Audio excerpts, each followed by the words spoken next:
যুব বিকাশ কেন্দ্র পরিবারের পক্ষ থেকে আপনাদেরকে ধন্যবাদ জানাই।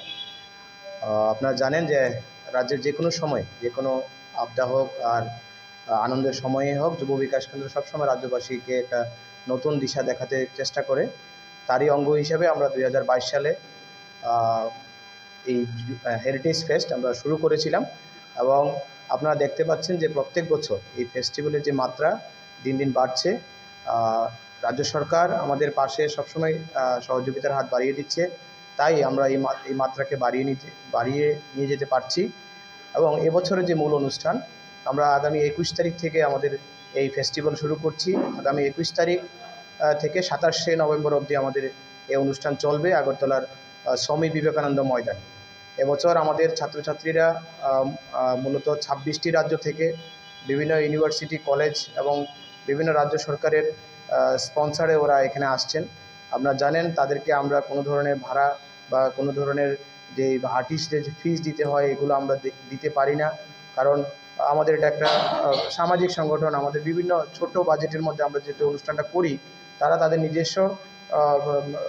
নিজস্ব ব্যবস্থাপনায় আমাদের মাঝে আসেন এবং এজন্য আমরা তাদেরকে ধন্যবাদও জানাই যে তারা নিজেদের উদ্যোগে আসেন। তো এবছর 26টি রাজ্য থেকে আসবেন এবং প্রায় 4-5টি কান্ট্রি থেকে আসবেন, যেগুলো আজকে সন্ধ্যার মধ্যে আমরা টিকিট কনফার্ম করব তাদের।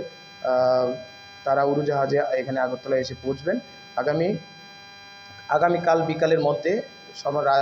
বাইরের রাজ্যগুলো যারা আছেন তারা সবাই দুটো ট্রেনে, কাঞ্চনজঙ্ঘা এবং ত্রিপুরা সুন্দরী যে এক্সপ্রেস, সেই দুটো ট্রেনে আগরতলায় এসে পৌঁছবেন। বাকি কিছু টিম আছেন যে দুদিন পরেও আসছেন। তো মূলত 26টি রাজ্যের প্রায় 400-র উপরে প্রতিনিধি এবছর হওয়ার আমাদের সম্ভাবনা রয়েছে এবং আমরাও আনন্দিত, আপনারা জেনে আনন্দিত হবেন। রাজ্যের মাননীয় মুখ্যমন্ত্রী প্রফেসর ডক্টর মানিক সাহাজি আগামী 21শে নভেম্বর সন্ধ্যা 6টায় এই অনুষ্ঠানের শুভ উদ্বোধন করবেন এবং আমরা বেশি আনন্দিত এই কারণে, ওনার হাত ধরে তৃতীয়বারের অনুষ্ঠানটি উদ্বোধন হচ্ছে।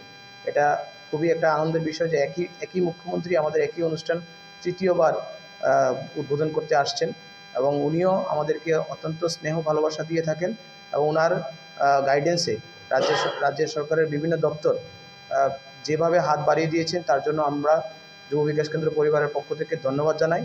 ক্রীড়া বিষয়ক দপ্তরের মন্ত্রী টিঙ্কু রায় মহোদয় এবং আমাদের আগরতলা পৌর নিগমের যিনি মেয়র সাহেব রয়েছেন শ্রী দীপক মজুমদার মহোদয়, উনিও উদ্বোধনী অনুষ্ঠানে থাকবেন। উদ্বোধনী অনুষ্ঠানে আমাদের যারা সহযোগী সংস্থা রয়েছেন, বাজাজ ফাউন্ডেশন এবং বিশ্ব যুব কেন্দ্র, তাদের পক্ষ থেকেও প্রতিনিধিরা এখানে থাকবেন।